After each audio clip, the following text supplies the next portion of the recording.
ketika orang itu telah sampai kepada akil baligh, kepada balighnya, maka juga merupakan satu kewajiban. Bismillahirrahmanirrahim. Assalamualaikum warahmatullahi wabarakatuh.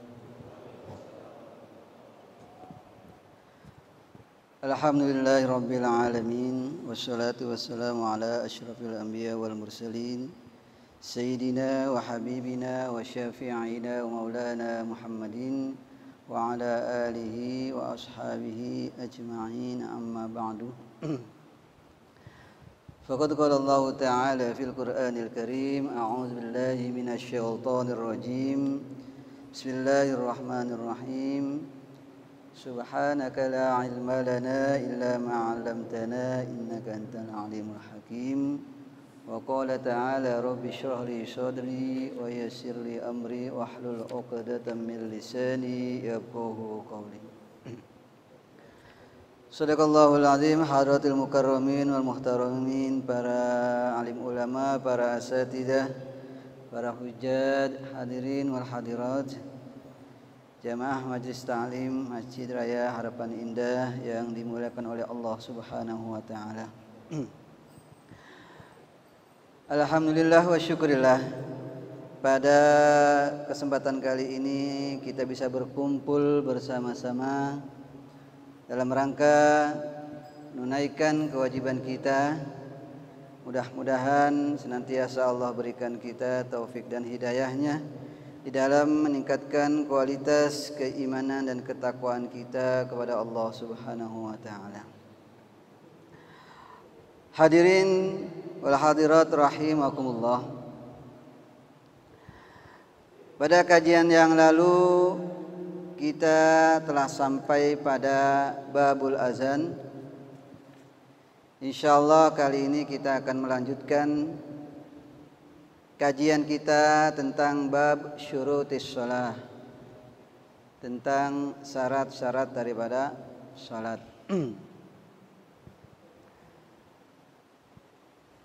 Kajian kita kali ini tak lepas dari hal-hal yang terkait dengan salat yang setiap hari kita lakukan, baik itu pada salat-salat wajib maupun pada salat-salat sunnah. Baik, kita akan mulai pada hadis yang ke-191. Bismillahirrahmanirrahim. Qala al-musannifu rahimahullah wa nafa'ana bi ulumihi fid dharain amin.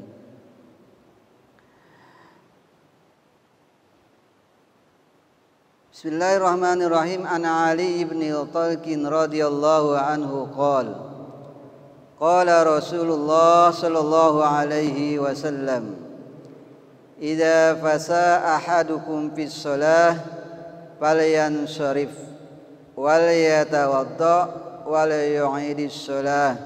Rawahul khamsah wa sahahahu Hibban. Pada hadis yang ke-191 ini dijelaskan tentang bab syurutis shalah, tentang syarat-syarat yang menjadi kesahan salat dari hal-hal yang kita lakukan setiap harinya.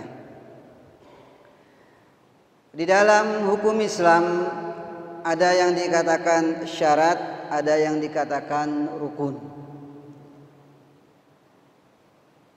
Kalau syarat itu adalah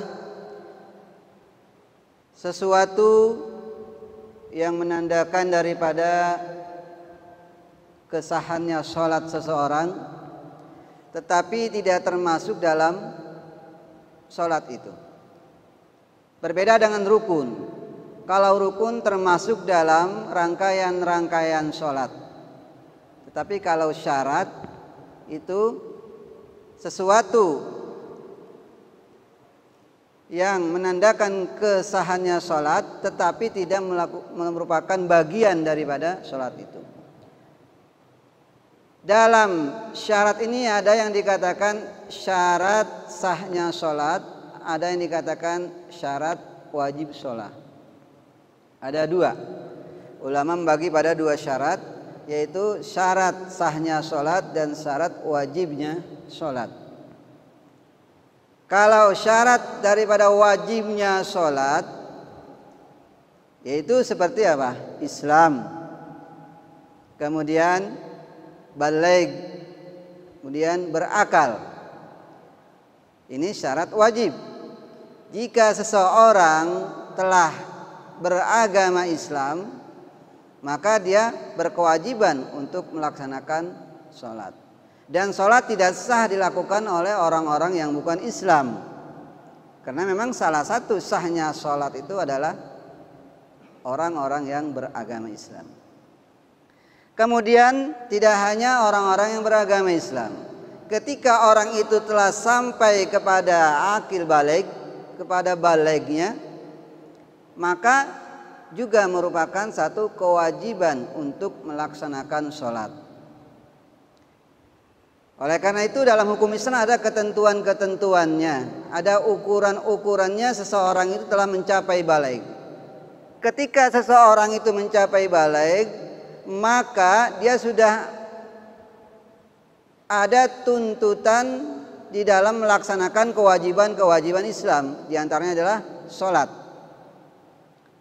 puasa, ya, itu merupakan salah satu kriteria daripada orang-orang yang ketika baligh maka dia sudah dibebankan hukum untuk melaksanakan hukum-hukum tersebut. Ya. Makanya kalau anak kecil yang belum baligh, ya, dia belum wajib untuk melaksanakan kewajiban-kewajiban agamanya. Dia hanya berada pada kedudukan tarbiyah, ya.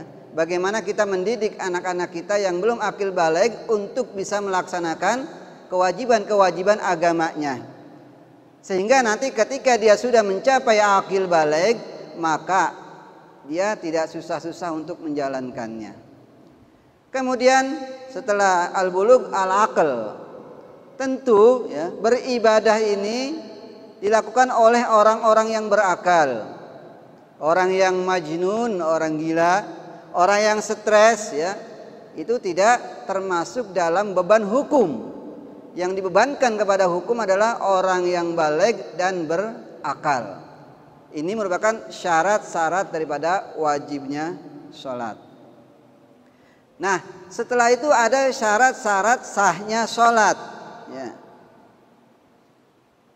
Ulama biasanya membagi kepada 5. Yang pertama, thaharatul a'dha minal hadas wan najas. Sucinya anggota-anggota tubuh daripada hadas dan najis. Itu satu. Kemudian wasitrul aurah bilibasin tahirin. Menutup aurat dengan pakaian yang bersih. Wal wukuf ala makanin tahirin. Dan artinya melaksanakan daripada perbuatan itu pada tempat-tempat yang suci. Ketika melaksanakan sholat, tentu di sini disyaratkan untuk sahnya sholat adalah tempat-tempat yang suci. Kemudian wal ilmu bidukhulil waqt, mengetahui telah masuknya waktu sholat. Ini juga syarat sahnya sholat. Makanya tidak sah orang yang sholat kalau belum waktunya, ya, belum waktu sholat, belum waktu panggilan azan zuhur, dia sholat zuhur, itu tidak sah. Kenapa? Karena memang syarat sahnya sholat adalah mengetahui, ya, waktu-waktu daripada sholat. Wastiqbalul kiblah, yang kelima adalah menghadap kiblat. Ini rangkaian dari syarat-syarat sahnya sholat. Nah, pada hadis yang ke-191, riwayat dari Ali bin Talqin radhiyallahu anhu qol, Berkata ia, qala Rasulullah sallallahu alaihi wasallam, bahwa Rasulullah sallallahu alaihi wasallam bersabda, idza fasa ahadukum fis shalah falyansharib. Apabila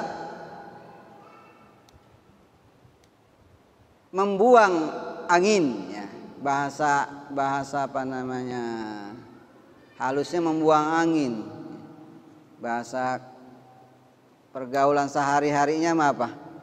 Ya, tahu udah kita itu ya.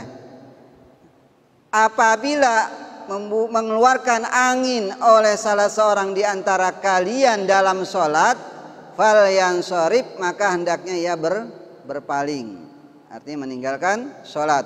Wal yatawaddo, dan hendaknya ia berwudu. Wal yu'idis sholah, dan hendaknya dia mengulangi sholatnya. Hadis riwayat Al-Khamsah dan disahihkan oleh Ibnu Hibban. Pada hadis ini terkait dengan syarat yang tadi. Yang pertama adalah thaharatul a'dha minal hadas wan najas, bahwa syarat daripada sahnya sholat itu suci daripada hadas dan najis di anggota tubuh. Ya, otomatis kalau seseorang mengeluarkan angin, tentu itu batal wudunya. Dalam apa namanya, dalam bahasa Arab ada kata-kata fasa. Kalau kata-kata fasa itu artinya orang yang mengeluarkan angin tanpa suara. Ya, itu namanya fasa. Ya. Kalau orang yang mengeluarkan angin disertai dengan suara, namanya durot. Ya. Beda kalau bahasa Arab. Kalau kita sama-sama aja ya. Ya. Orang mengeluarkan angin ada suaranya, maka agak namanya apa? Sama-sama. Kalau bahasa Arab berbeda. Ya. Nah, terkait dengan orang yang mengeluarkan angin, membuang angin, ya, ini adalah keluarnya dari salah satu dua jalur. Dalam hukum Islam, apabila sesuatu yang keluar dari salah satu dua jalur, baik itu kubul maupun dubur, itu membatalkan wudhu. Ya. Banyak kalau untuk laki-laki, ya, yang keluar dari kubulnya itu apa? Kencing, ya. Kemudian air mani, kemudian air mazi, kemudian air wadi, ya. Itu dari apa? Dari laki-laki seperti itu. Kemudian dari kubulnya apa? Ya, buang air besar BAB, ya. Salah satunya. Nah, dari kubul dan dari dubur keluar ini maka membatalkan wudhu. Otomatis kalau membatalkan wudhu maka membatalkan sholat. Ketika orang sedang sholat kemudian dia terasa fasa, mengeluarkan angin walaupun tanpa suara. Ya, yang ada apa? Yang ada baunya, aromanya. Kalau seseorang ternyata dalam sholatnya mengeluarkan angin itu, maka hendaknya dia tinggalkan sholat. Dia tinggalkan jamaah, kemudian dia berwudu dan dia mengulangi sholatnya. Karena dia batal. Ya. Keluar dari salah satu dua jalan, yaitu keluar dari dubur. Fasa ini keluarnya dari dubur. Ya. Nah, kalau keluarnya yang tadi mani, mazi, wadi itu berbeda hukumnya. Kalau mani itu dihukumkan dia suci. Ya. Pernah ketika Rasulullah ingin sholat, kemudian Siti Aisyah melihat bekas daripada mani menempel di kainnya, ya, karena sudah kering dikerok. Lalu Nabi apa? Melaksanakan sholat dengan kain tersebut. Artinya mani itu apa? Suci kedudukannya, tidak najis, karena Rasulullah pernah melakukan sholat dengan memakai kain yang apa? Yang terkena apa? Maninya. Tapi kalau misalkan mazi, ya, itu hukumnya najis. Ya. Mazi itu ada di saat keluarnya itu biasanya orang dalam kondisi syahwat. Ya. Kondisi syahwat, ya. Ini keluar, tetapi keluarnya berbeda. Dia seperti kencing. Ya. Seperti kencing. Ya, misalkan ada seseorang, ya. Seseorang di jalan, kemudian ngeliat pemandangan, ya, ngeliat cewek, tahu-tahu apa? Dia merasa keluar, tapi bukan kencing. Ya. Nah, itulah yang dikatakan apa? Mazi. Posisinya ini adalah apa? Najis. Dia berbeda dengan mani. Kalau mani itu keluarnya di saat seseorang apa? Bersetubuh. Ya. Dan juga mungkin berbeda, ya, keluarnya antara mazi dan mani. Kalau wadi itu juga dihukumkan najis dan dia keluarnya biasanya apa? Setelah kencing. Ya, setelah kencing kadang-kadang itu keluar cairan yang hampir sama dengan apa? Dengan mani. Ya, tapi encer, ya, encer. Nah, dia itu biasanya setelah kencing ataupun ketika seseorang itu dalam kondisi lelah dan capek. Mungkin bekerja seharian capek, tiba-tiba sepertinya di celana keluar kayak kencing. Nah, ketika dilihat itu bentuknya apa? Bentuknya kental tapi apa? Agak cair. Berbeda dengan air kencing. Itu namanya wadi. Nah, itu wadi dan mazi ini kedudukannya najis, ya. Ketika pakaian terkena wadi maupun mazi maka harus dicuci, ya. Dicuci dengan bersih, ya. Itu sesuatu yang keluar dari apa? Dari kubul, ya. Nah, jadi kalau seseorang mengeluarkan angin ketika sholat maka apa? Harus diulang sholatnya. Dia harus berwudu, ya. Karena wudu, karena membuang angin salah satu apa? Bentuk yang membatalkan wudu, dan sholat tidak sah kalau tidak berwudu. Tetapi ada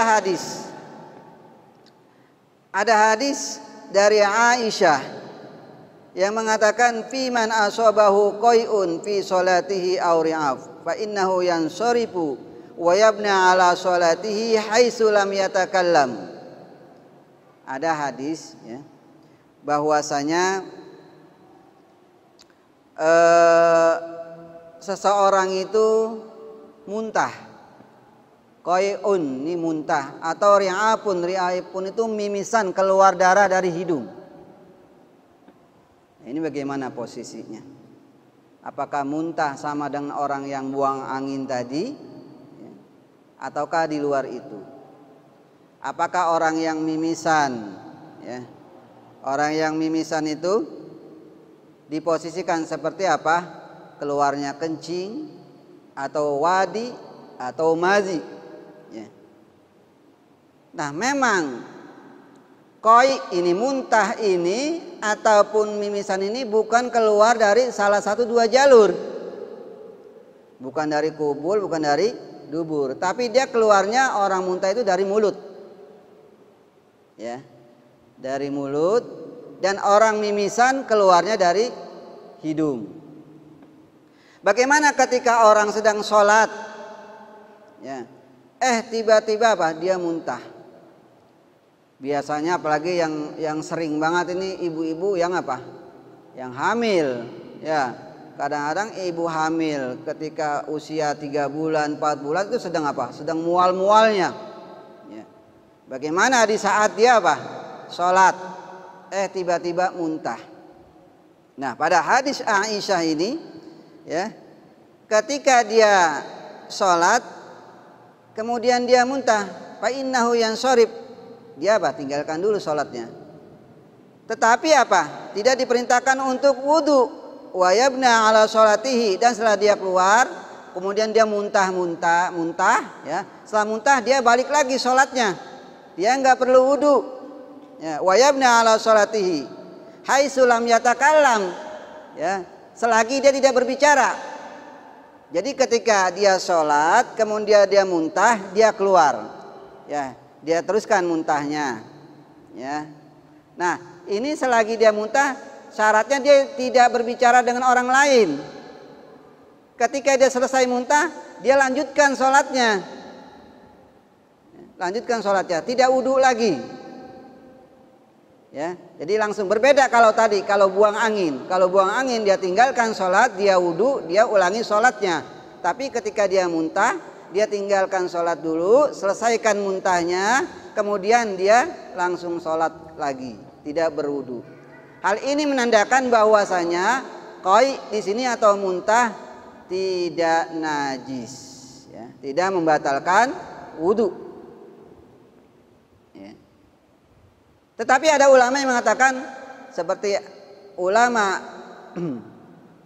ya, Hanafi, ya, bahwa kalau muntahnya banyak itu harus wudu. Ya. Muntahnya banyak, misalkan kalau muntah yang sedikit, itu baiknya apa? Berwudu, ya. Tapi di sini, ya, bahwasanya qai ini dari hadis Aisyah ini menandakan dia tidak apa? Tidak najis. Bagaimana orang yang mimisan? Orang yang keluar darah, lagi sholat keluar darah dari hidungnya. Tinggalkan dulu sholatnya. Tinggalkan. Ya. Karena khawatir kalau dia tidak tinggalkan sholat, nanti darah itu akan mengotori tempat sholatnya. Ya. Mengotori tempat sholatnya, dia tinggalkan, ya, selesaikan dulu mimisannya sampai apa? Sampai selesai. Kalau sudah kering, baru dia sholat kembali. Nah, biasanya memang kadang-kadang orang kalau muntah, ya, sampai uwe, ya, sampai dia mengeluarkan kata-kata, ya. Nah, ini kalau udah mengeluarkan kata-kata berarti apa? Dia harus wudu. Kenapa? Karena apa? Salah satu daripada yang membatalkan sholat itu adalah berkata-kata pada selain bacaan-bacaan sholat. Ya. Tapi kalau dia diam aja, ya, kemudian dia muntahnya tidak begitu banyak, maka dia kembali kepada apa? Pada sholatnya. Tidak perlu mengulang lagi. Ya. Itu hadis tentang apa? Tentang seseorang yang mengeluarkan angin ketika dalam sholat. Pada hadis ini ada yang ditanyakan sebelum kita lanjutkan ke hadis yang lainnya.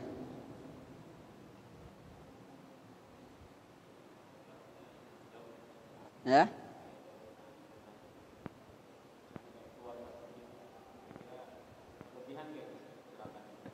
Oh, keluar masjid. Ya.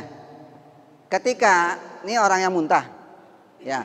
Kalau orang yang muntah, kemudian orang yang riab, mimisan, ya keluarnya harus apa? Harus keluar masjid. Kenapa? Karena kalau di dalam khawatir, ya, muntahnya itu atau darahnya itu nanti apa? Keluar, jatuh ke tempat sholat. Ya. Makanya untuk menghindari dia keluar dari tempat sholatnya. Ya. Misalkan di tempat wudu, ya dia ke tempat wudu. Ya. Nah, posisinya, kedudukannya karena dia muntah atau mimisan, setelah hilang, ya, kemudian kembali dia ke tempat sholatnya. Silakan bergabung lagi, meneruskan daripada apa? Daripada sholatnya. Ya, berbeda kalau apa? Kalau buang angin memang harus mengulangi daripada sholatnya. Jadi dua hal yang berbeda. Kalau ketika orang sholat mengeluarkan angin, maka dia ngulangi sholatnya karena membatalkan wudhu. Ketika seseorang muntah ataupun dia mimisan, mengeluarkan darah dari hidung, ketika dalam sholat dia keluar juga dalam sholatnya, tetapi tidak berwudhu. Ini menunjukkan bahwa hukumnya berbeda. Ya, orang yang muntah, orang yang keluar darah dari hidungnya tidak membatalkan wudhu. Maka halayaknya dia langsung menyempurnakan sholatnya. Iya Pak, silakan.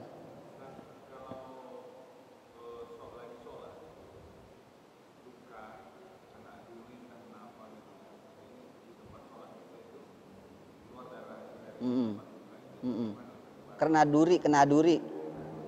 Ya.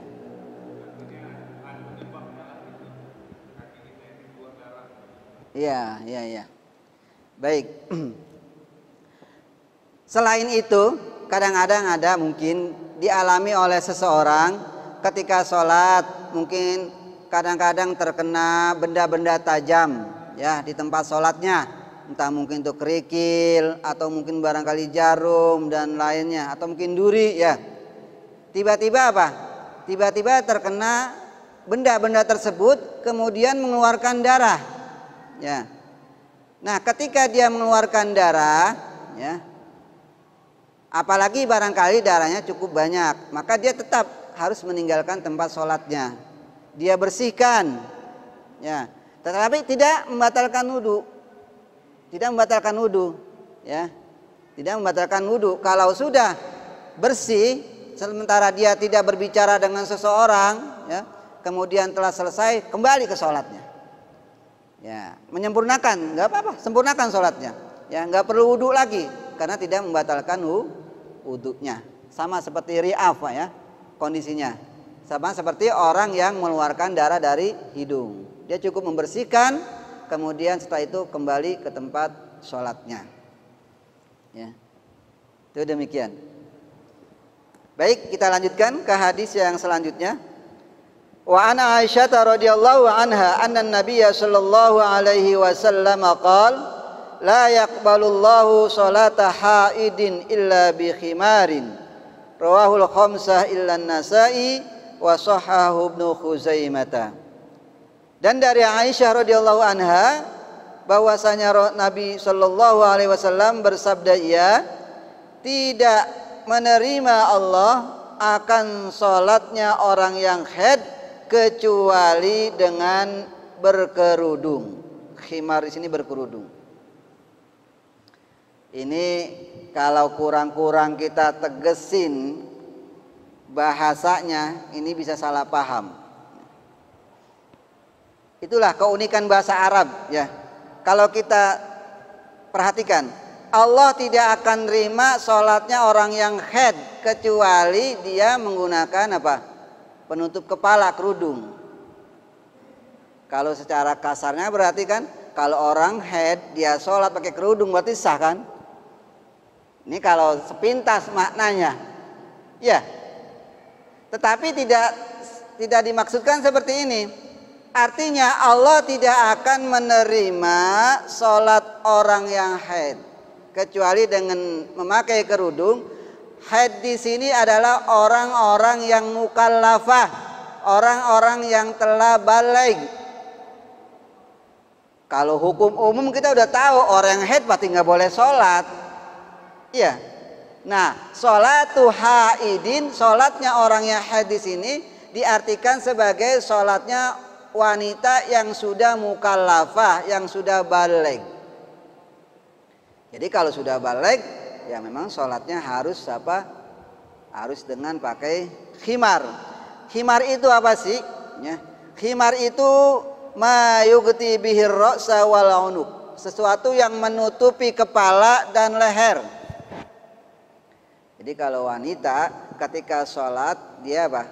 Menutup kepalanya, ya, kemudian lehernya, maka dia apa? Sudah termasuk menutup auratnya. Nah, sekarang aurat daripada batasan-batasan aurat sholat sama tidak dengan batasan auratnya yang biasa? Kalau batasan orang yang sholat itu kan, wanita auratnya semuanya aurat kecuali wajah dan tapak tangannya. Ya. Itu ukuran orang yang sholat. Perempuan yang sholat seperti itu. Kalau dia sholat masih ada auratnya yang terbuka, rambutnya atau apanya, maka tidak sah. Karena yang direkomendasikan dalam hukum Islam itu yang mendapat rukhsah adalah muka dan telapak tangan. Ya. Nah, kalau orang mandang, pandangan aurat wanita itu apa? Biasanya semuanya. Ya. Laki-laki mandang wanita, ya, mandang mukanya, kemudian ada gejolak syahwat, ya, aurat. Ya. Tapi sini batasan sholat wanita seperti itu. Ya. Jadi kalau auratnya wanita seperti itu, kalau auratnya laki-laki itu ma baina surrah war rukbah. Ya, antara pusar dan lutut itu auratnya laki-laki. Berarti kalau sholat sudah menutupi auratnya, laki-laki misalkan dia punya sarung, dia pakai sarung doang, ya pakai sarung doang, kemudian nutup lututnya, ya, sama pusarnya, sah tidak? Sah tidak? Sah. Kenapa? Karena ukuran auratnya itu antara pusar dan lutut. Tetapi sini ada dalam hukum yang namanya kepatutan, kesopanan, etika. Ya. Etikanya. Ya mau sholat kita sembarangan walaupun ukurannya menutup aurat. Jangankan sholat, kita keluar aja kalau telanjang malu. Apalagi kita mau menghadap Allah. Walaupun sah, tapi kepatutannya itu, ya, harus menjadi ukuran juga. Ya. Jadi auratnya, baiknya laki-laki apa? Ya sholatnya yang rapi. Ya. Yang pertama pokoknya auratnya antara pusar dan lutut itu apa? Tutupi. Kemudian yang lainnya juga badannya ditutupi juga. Kenapa? Aurat laki-laki walaupun tidak aurat, kemudian laki-laki, ya, dia telanjang, dadanya kelihatan, kemudian dilihat oleh wanita, ternyata wanita itu syahwatnya bergejolak, dosa itu laki-laki. Kenapa? Karena dia dengan perantara dia ada seseorang yang bergejolak nafsunya. Jadi jangan sampai di dalam hukum Islam itu ada yang namanya saddu zari'ah. Ya, saddu zari'ah itu adalah menutup kepada sesuatu yang mengharamkan. Ya, itu harus dilakukan. Misalkan gini, Pak. Ada orang punya motor baru, ya punya motor baru nih. Tetangga punya motor baru. Kita ada ngelihat orang yang lihat motor itu, dia punya keinginan, pokoknya saya harus memiliki motor baru itu, ya, mau bagaimanapun caranya, ya, mau kredit kek, mau nyopet kek, saya harus dapetin motor baru seperti itu. Nah, di dalam hukum Islam itu ada etika, ya. Jadi jangan sampai seseorang itu membuka peluang kepada orang lain untuk berbuat keburukan. Ya, itu juga tidak dibolehkan. Walaupun itu hak dia, membeli motor hak dia, ya, kena uang dia, ya. Tetapi jangan sampai hal-hal yang kita lakukan pribadi kita, tetapi sampai menjerumuskan seseorang itu kepada perbuatan-perbuatan yang tidak baik. Ya, makanya harus dijaga. Ya. Adab-adab misalkan bertetangga juga harus kita jaga, ya. Jangan sampai mengecewakan tetangga tangga kita. Ya. Kembali lagi pada hadis. Ya. Jadi auratnya wanita itu ya, tadi wajah dan tapak tangan. Makanya kalau kita lihat di kota-kota Mekah ya, atau Madinah atau mungkin budaya-budaya Arab ya, mereka itu sholatnya berbeda dengan pakaian kita orang Indonesia, terutama perempuan. Kalau perempuan kan pakai apa? Pakai mukena ya, pakai mukena, pakai ruku, ada yang atasan, ada yang bawahan. Kalau orang-orang Arab Timur Tengah itu dia tidak menggunakan itu, dia langsung memakai apa? Baju yang besar ya, kemudian pakai kerudungan yang besar. Gunanya apa? Untuk sekalian mereka lakukan buat sholat. Jadi nggak repot-repot, dia mau pergi kemana, udah langsung pakai pakaian itu. Yang terpenting pakaiannya menutupi auratnya, muka dan tapak tangan. Ya. Jadi seperti itu. Ya. Nah, di kita ini bermacam-macam. Ya. Pakai pakaian bermacam-macam. Bagi kadang-kadang Pak anak muda. Ya. Ya. Anak muda pakai pakaian kaos ya. Kadang-kadang apa? Celananya juga dikecil-kecilin. Ya. Kemudian pakai kaosnya kecil. Ketika dia sholat, kemudian dia ruku. Ya. Ternyata apa? Ininya kelihatan. Ya. Kadang-kadang, masya Allah sering kita lakukan tuh ya, anak muda ya. Sholatnya seperti itu sampai pakaian dalamnya kelihatan. Nah ini kan aurat ya, tidak sah.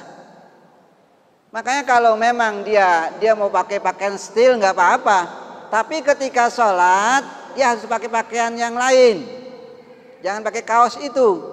Karena kalau kaos itu apa, nanti khawatir ketika dia ruku ya, dia sujud, itu apa? Kelihatan auratnya, tidak sah. Ya. Begitu pula wanita, ya. Kalau wanita misalkan tadi katakan ukuran dia sahnya sholat adalah hanya wajah dan tapak tangan. Bagaimana kalau perempuan sholat pakai celana? Nutupin apa? Auratnya tidak sah, tidak sholatnya. Banyak perempuan kalau pergi kemana-mana karena pakai celana, ya, dia sholat. Nah dalam hukum Islam ada yang berpendapat bahwasanya kalau wanita itu memakai pakaian walaupun menutupi auratnya, tetapi ketika dipandang itu ada lekak-lekuk tubuhnya, ketahuan lekak-lekuk tubuhnya, maka itu tidak sah dalam sholat. Kenapa? Aurat, walaupun ditutup. Pakai pakaian yang ketat, ya, percuma, ya. Jadi boleh kita seperti tadi budaya orang Arab, perempuan kalau pergi pakai pakaian yang besar, yang gamis, ya, menutupi auratnya, kemudian tidak memperlihatkan lekak-lekuk tubuhnya, ya. Jadi silahkan. Tapi kalau misalkan pakai pakaian yang walaupun misalkan auratnya ketutup, tapi ketika itu ada gambaran lekak-lekuk tubuhnya dan itu bisa menimbulkan syahwat bagi orang yang memandang, maka itu tidak sah sholatnya. Jadi ada etika-etika di sini yang luar yang membuat seseorang itu bisa saja sholatnya tidak sah. Ya, jadi kenapa? Batasan-batasan di sini, batasan kepatutan, ya, itu juga termasuk dalam rangkaian kesempurnaan sholat seseorang, ya. Itu hadis ke 192 tentang khimar, ya.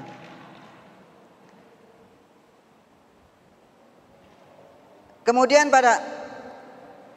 sudah azan, udah, baru 2 hadis ini ya, Masya Allah. Ada yang tanyakan Pak seputar ini? Ya. Kalau tidak, kita cukupkan karena sudah waktu azan, ya. Nanti insya Allah kita lanjutkan lagi, ya. masih banyak tentang syarat-syarat daripada sahnya sholat. Ini harus kita ketahui. Terkadang kita hanya memandang sekilas, ya, tetapi itu mengganggu dalam sholat kita. Ya, jangan sampai sholat kita tidak diterima oleh Allah Subhanahu Wa Taala lantaran kita apa? Kita melakukan hal-hal yang membatalkan sholat ataupun wudu. Ya. Saya kira demikian untuk talim kita pada malam hari ini. Mudah-mudahan bermanfaat dan mudah-mudahan menambah khazanah keilmuan kita dalam meningkatkan kualitas ibadah kita kepada Allah Subhanahu Wa Taala. Ala haziniyah al-Fatihah. A'udzubillahi minasyaitonir rajim. Alhamdulillahirabbil alamin.